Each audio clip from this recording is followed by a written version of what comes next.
Hello everybody and welcome to the Showcase, where we take a look at articles on Wookieepedia, the Star Wars wiki. Today on the Showcase we take a look at Oro-weave, so let's get started. Quote, Oro-weave, Chandrila, ask for Ox Herder at the Trappist Cantina on Guildhead's Way. Platt O'Keefe in the Smuggler's Guide. Oro-weave was a gold-colored metal-like material that could be used to fashion clothing and jewelry, including bracelets. During the reign of the Galactic Empire, the individual called Ox Herder facilitated hauling Oro-weave that was profitable venture for smugglers, and the pirate Hondo Ohnaka at one point had a fine Oro-weave vest that was eventually seized as loot by the pirate captain Gunda Mabin. By 34 ABY, General Leia Organa of the Resistance possessed an Oro-weave bracelet. That year, she wore it around the time of the evacuation of the Resistance base on the planet Dakar, and a year later, she also wore the bracelet up until her death on the moon Aegon Kloss. Description: Oro-weave was a gold-colored material with a metallic luster. History: Smugglers and pirates. Quote, there's absolutely a payoff in Meganite moss, but possession of the stuff is a Class 1 felony. Instead, smugglers should try hauling these. Platt O'Keefe in the Smuggler's Guide about a list of commodities including Oro-weave. Oro-weave was valuable enough during the reign of the Galactic Empire that the individual known as Ox Herder, who could be contacted at the Trappist Cantina on Guildhead's Way on the core world's planet Chandrila, facilitated its smuggling. At one point by 10 BBY, the smuggler Platt O'Keefe made a record in the logbook known as the Smuggler's Guide, in which she listed the hauling of Oro-weave cargoes, with the assistance of Ox Herder, as a profitable venture for smugglers.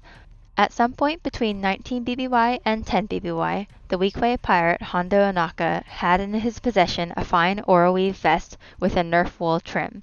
That piece of clothing was subsequently among the loot seized by the Blazing Claw pirate captain Gunda Mabin, who listed the taken items in the Smuggler's Guide that had also thus fallen into her hands. The jewelry of a princess. By 34 ABY, General Leia Organa, the human princess of the destroyed core world's planet Alderaan and the leader of the Resistance, possessed an Oro-weave bracelet. It took the form of multiple thin, curved threads that all wrapped around the better part of her wrist. Organa wore the bracelet on her right arm, along with a pair of iridium earrings and several golden signet rings with inset gemstones, and in tandem with an Alderaanian mourning braid hairstyle and a dark gray attire.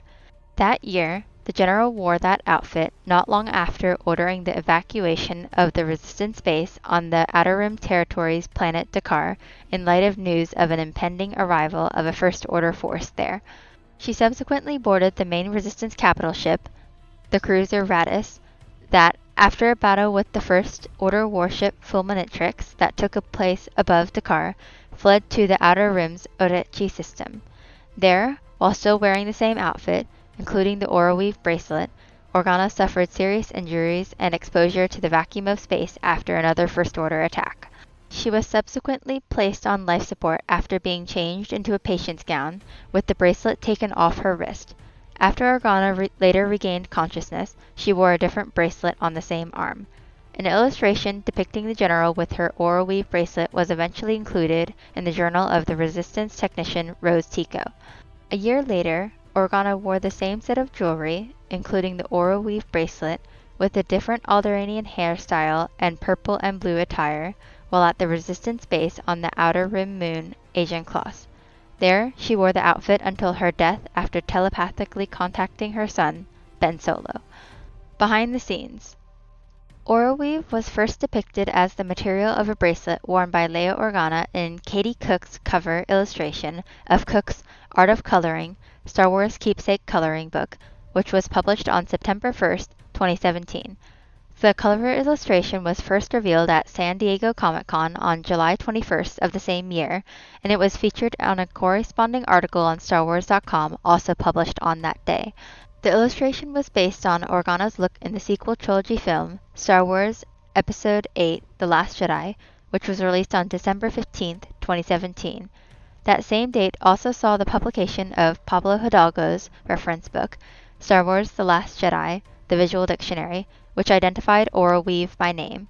Before the release of The Last Jedi, the first full appearance of the Oro-weave bracelet, albeit in holographic form, came with Battlefront 2 Resurrection, a December 13th downloadable single-player story mode edition for the November 17th, 2017 DICE video game Star Wars Battlefront 2. The 28th issue of Marvel Comics' Star Wars Poe Dameron comic book series, which was written by Charles Soule, penciled by Angel Unzeta, and published on June 20th, 2018, erroneously depicted Organa's wearing the Oro-weave bracelet on her left arm in one panel. Star Wars Women of the Galaxy, a reference book written by Amy Ratcliffe and published on October 30th, 2018, included an illustration by Karen Hallian that shares similarities with the promotional photo of Organa from The Last Jedi. The latter image portrays the general during the events of The Last Jedi, following her regaining consciousness, with her wearing a bracelet that is different to the Oro-weave one she wears during the earlier portion of the film. Hallian's illustration, however, depicts Organa wearing her Oro-weave bracelet, despite both pictures depicting her in the clothing she wears during the film's later portion. This article treats the Women of the Galaxy illustration as non-canonical with respect to Organa's in-universe biography. Thanks everyone for watching, and we hope you've enjoyed this video. Let us know your thoughts in the comments below, and until next time, this is Wookieepedia signing off, and may the Force be with you.